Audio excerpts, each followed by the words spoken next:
News first Peradeniya பல்கலைக்கழகத்துடன் இணைந்து முன்னெடுக்கும் மக்கள் சக்தி திட்டம் இன்றும் முன்னெடுக்கப்பட்டது.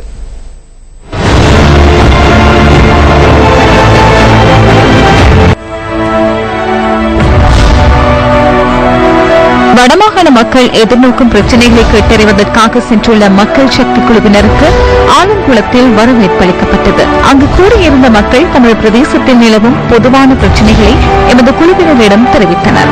வவுனியா நகரிலிருந்து சுமார் 50 கிலோமீட்டர் தொலைவில் உள்ள பல நூற்றாண்டுக்கு பழமையான புதுவிளாங்குளம் கிராமத்தின் தற்போதைய நிலை குறித்தும் மக்கள் சக்தி குழுவினர் ஆராய்ந்தனர். நான் இருப்பது காசியப்பர் என்று கூறக்கூடிய ஒரு நபருடைய வீடு இருந்த இடம். இந்த இடத்தில் சுமார் 25 குடும்பங்கள் வாழ்ந்திருக்கிறார்கள்.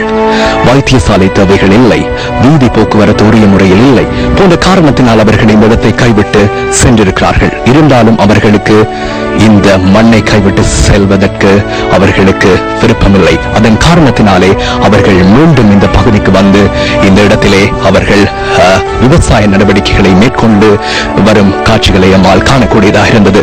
ஒரு 280-300 வருடங்களுக்கு முன் ஒரு 4-5 தலைமுறைகளான மக்கள் எங்களுடைய உறவினர்கள் இங்கே மூதாதையர்கள் இங்கே வாழ்ந்திருக்கிறார்கள். அந்த வகையிலே இவர்களுக்கான போக்குவரத்து வசதி, பாடசாலை இரண்டுமே இந்த பிரதேசத்துக்கு, இந்த கிராமத்துக்கு மிக முக்கியமான ஒரு தேவையாக இங்கே இருக்கின்றது.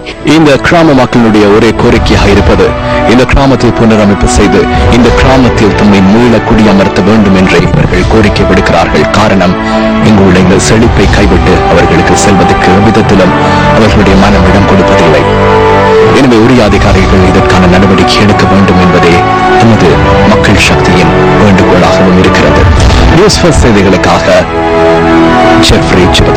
புதுவிளாங்குளம் வளமான கிராமம் என்பதற்கு இந்த பசுமையான வயல் நிலங்கள் சான்று பகர்கின்றன. இது புது விளாங்குளம், அதாவது வவுனியா பிரதேசத்திலிருந்து சுமார் 20 கிலோமீட்டர் தொலைவில் இந்த கிராமம் அமைந்திருக்கிறது. நான் இருப்பது ஒரு செழிப்பான வயல்வெளி நிறைந்த ஒரு பகுதி. எனவே விவசாயத்துக்கு ஏற்ற ஒரு பகுதி. இதனாலேயே இங்கிருந்து இடம்பெயர்ந்த மக்கள் மீண்டும் இந்த இடத்திற்கு மீள திரும்ப வேண்டும் என்று எதிர்பார்க்கிறார்கள். தொடர்ந்து மகிழன்குளம், விளக்கு வைத்த குளம், புதிய வேலூர் சின்ன குளம், அரசடி குளம் உள்ளிட்ட பல கிராமங்களுக்கும் எமது குழுவினர் சென்று மக்களின் பிரச்சனைகளை கேட்டறிந்தனர். இதேவேளை எமது மற்றொரு குழு வவுனியா கனகராயன் குளம், புதுக்குளம் ஆகிய பகுதிகளுக்கு சென்றிருந்தது.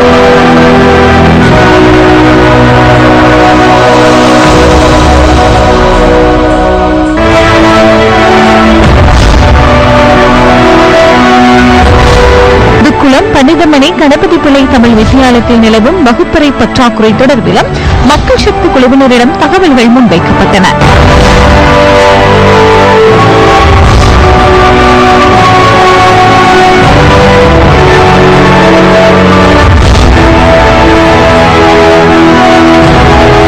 வடக்கு புளியகுளம் பகுதியில் உள்ள ராமனூர் கிராமத்தின் குளத்தை நோக்கி நாங்கள் தற்போது சென்று கொண்டிருக்கின்றோம். மிகவும் வாகன போக்குவரத்தின்றி காடாகி காணப்படும் இந்த ராமனூர் குளத்துக்கு என்ன நடந்துள்ளது, இது தொடர்பில் ஆராய்வதற்கு நாங்கள் தற்போது பயணிக்கின்றோம். புளியங்குளம் ராமனூர் கிராமத்தில் உள்ள விவசாய குளம் புனரமைக்கப்படாமை தொடர்பில் விவசாயிகள் எமது குழுவினருக்கு அறிவித்தனர். இதனைத் தொடர்ந்து மக்கள் சக்தி குழுவினர் விவசாயிகளுடன் குளம் அமைந்துள்ள இடத்தை பார்வையிடுவதற்காக சென்றனர். பெருந்தோட்ட தொழிலாளர்களின் சம்பள உயர்வு தொடர்பில் பல்வேறு தரப்பினர் ஒரு வருட காலமாக பேசுகின்ற போதிலும் இதுவரையில் தொழிலாளர்களின் சம்பள பிரச்சினைக்கு தீர்வு வழங்கப்படவில்லை. பெருந்தோட்ட தொழிலாளர்களின் சம்பள உயர்வு தொடர்பிலான கூட்டு ஒப்பந்தம் 2 வருடங்களுக்கு ஒருமுறை புதுப்பிக்கப்படுகின்றமை வழமையாகும். எனினும் 2013ஆம் ஆண்டு இறுதியாக கைச்சாத்திடப்பட்ட கூட்டு ஒப்பந்தம் கடந்த வருடம் மார்ச் மாதம் 31ஆம் தேதியுடன் காலாவதியானதை தொடர்ந்து இதுவரை அந்த ஒப்பந்தத்தில் கைச்சாத்திடுவதற்கான நடவடிக்கை முன்னெடுக்கப்படவில்லை. நாட்டின் பொருளாதாரத்தை நிமிரச் செய்யும் பெருந்தோட்ட தொழிலாளர்கள் வருடாந்தம் 2500 ரூபாய் சம்பள உயர்வு வழங்கும் நடைமுறைக்கு உள்வாங்கப்படுவார்கள் என தெரிவிக்கப்பட்ட போதிலும் இன்றும் இறுதியாக கைச்சாத்திட ஒப்பந்தத்தில் குறிப்பிடப்பட்டிருந்த சம்பளத்திற்கே வேலை செய்ய வேண்டிய நிலையில் பெருந்தோட்ட தொழிலாளர்கள் சிரமத்தை எதிர்நோக்கியுள்ளனர். நம்பியிருந்த காலப்பகுதியில் இந்த சம்பள போராட்டம் 1000 ரூபாய் வாங்கி தரேன்னு சொல்லி அவங்களும் இந்த ஓட்டை கேட்டாங்க. இவங்களை நம்பி நாங்கள் ஓட்டு போட்டு இவங்க அதுக்கு பிற்பாடு எந்த விதமான நடவடிக்கை எடுக்கல.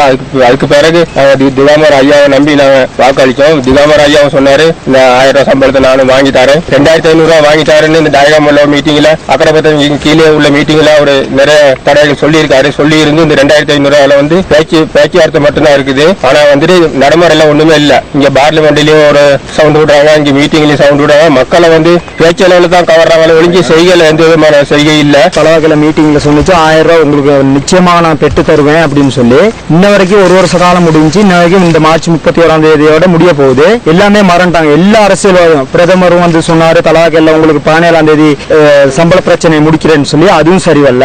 வாக்குறுதி கொடுத்த மாதிரி இந்த 1000 ரூபாய் சம்பளத்தை அப்படி இல்லைன்னு சொன்னா நாங்க வந்து 300 ரூபாய் இந்த கொடுக்குறோம் சந்தா 2 பேரு இதை வந்து நாங்க முற்றாக நிப்பாட்டி அதை பேங்க் பிள்ளைங்களுக்கு போட்டாலும் வருஷத்துக்கு 3000 ரூபாய் வருது. காங்கிரஸ் அது எங்களுக்கு வந்து சம்பளத்தை பேசி தரேன்ட்டு இது வரைக்கும் எந்த விதமான பேசி கொடுக்கல, தொண்டமான் பேசியே கொடுக்கல. அதனால மேலும் நாங்க இப்போ ஒரு வருஷ காலமா இந்த தொண்டமானையை நம்பிக்கிட்டு இருக்கோம். இலங்கை தொழிலாளர் காங்கிரஸ் பேசி கொடுக்குமா அப்படிங்கிறத நாங்கள் எதிர்பார்த்துக்கிட்டு இருக்கோம். இந்த வருஷம் இந்த 31ஆம் தேதியோட இந்த மாதம் 31ஆம் தேதியோட காலக்கெடு முடிஞ்சு.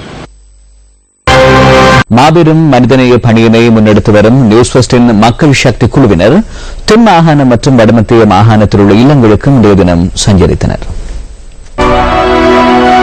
தென்மாகாண மக்களின் பிரச்சினைகளை கேட்டறிவதற்காக சென்றுள்ள எமது குழுவினர் ஹக்மன எல்லைவள விகாரையில் நடைபெற்ற மத அனுஷ்டானங்களை தொடர்ந்து பயணத்தை ஆரம்பித்தனர். பல்வேறு கிராமங்களைச் சேர்ந்த மக்கள் தாம் எதிர்நோக்கி வருகின்ற பிரச்சினைகள் குறித்து எமது குழுவினரிடம் அறிவிப்பதற்காக விகாரைக்கு வந்திருந்தனர். ஒரு குழுவினர் உவருகேன, சுதுகலஹேன, அலுத்ஹேன, கலுவலாகெட்டிய ஆகிய கிராமங்களுக்கு சென்று மக்களின் பிரச்சினையை கேட்டறிந்தனர். வடமத்திய மாகாணத்திற்கு சென்றுள்ள மற்றொரு குழுவினர் கௌரில மற்றும் மின்னேறிய ஆகிய தேசிய சரணாலயங்களுக்கு நடுவே அமைந்துள்ள ரொட்டவெள கிராமத்திற்கு சென்றனர். குடிநீர் பிரச்சினையே மக்களின் முக்கிய பிரச்சினையாகும். இந்த மக்களுக்கான போக்குவரத்து வசதியும் மட்டுப்படுத்தப்பட்ட அளவிலேயே இருந்தது.